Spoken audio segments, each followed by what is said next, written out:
What's up, everyone? Jason Gilbo here at JGilbo11, breaking down tonight's stacking options. Running through here, big 15-game slate. We got two kind of high-class pitching options I know will be heavily used, so kind of sticking in the value department a little bit with these stacks. Obviously, there's two expensive ones I do like. We'll start here first. Look at Washington going up against Vance Worley. This is a spot where I love Washington's really 1 through 6 hitters. Worley's a guy who struggles against both sides of the plate.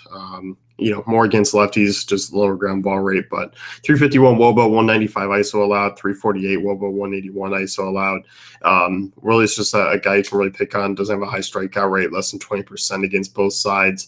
Looking at these guys, Brian Goodwin, Ward Defoe, Bryce Harper, Ryan Zimmerman, Daniel Murphy, even Anthony Rendon. If Adam Lynn slips in there and you want a cheap guy, I don't mind him as well.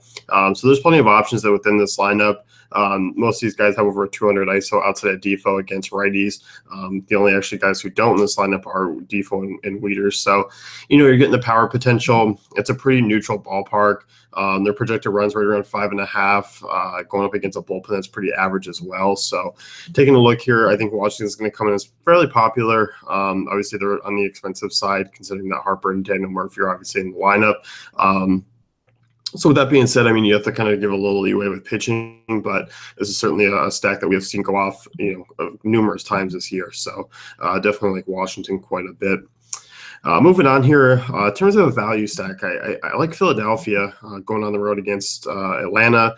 Tehran was the guy who just didn't look right in his last start. Obviously, seemed a little bit banged up. Obviously, Philly got to him a little bit earlier in the season. Tehran's a guy who just against lefties, he really does struggle. He's a fly ball pitcher, 339 WOBA to lefties this year, 216 ISO, 350 WOBA to righties, 203 ISO. Strikeout rate's been pretty average. And I just look at this team. In this ballpark, guys of all these lefties: Cesar Hernandez, Freddie Galvis, Daniel Nava, Nick Williams, Duba Herrera. 5 lefties there that are all going to be going up against Tehran in a pretty good order. So, I think this is a stack that kind of fits in with Kluber. You look at Tehran; he's a guy who throws his fastball about 64% of the time.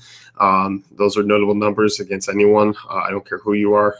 So look at the Phillies. Obviously, a team I don't love to stack all the time, but in terms of value sense, ballpark, matchup, I think it all kind of adds up. I'm not a big Tehran guy. There's a reason why he's priced down quite a bit on this slate, just because he hasn't really been that great, and Phillies offense in this ballpark could certainly do some damage. So I do like the Phillies stack. I think it's one that's interesting to pack up and kind of go with some of those guys like Kluber and Sale tonight. So next one here, talking about Milwaukee against Mejia. Mejia's a guy who struggles against both sides of the plate. 338 WOBA to righties, 180 ISO, 366 WOBA to lefties, 219 ISO. I like this lineup here quite a bit. Obviously, gaining the DH. Jesus Aguilar is going to be in the lineup. Him, Ryan Braun, Domingo Santana, Hernan Perez, Manny Pena, these are all guys, Keon Broxton, all nicely priced guys here I like in this lineup. They're not expensive. You get a ton of upside, run total rate around 5. It's not a bad ballpark at all.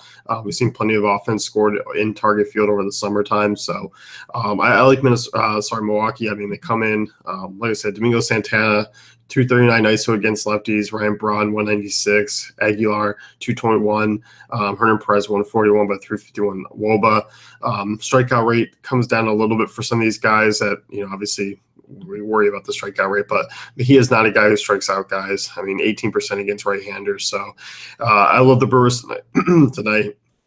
Good spot for them. Would be using quite a bit of in and out of cash and GPP, so feel free to kind of use them however you want.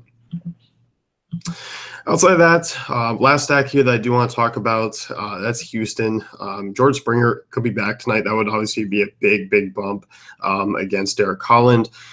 Derek Holland, obviously one of the worst pitchers on this slate. You're going to be looking at a lot of the Houston right-handed bats, given the fact that, 36.5% ground ball rate against right-handers, 400 WOBA, 266 ISO, just a 17% strikeout rate. Altuve, Bregman, Gurriel, Marwin Gonzalez.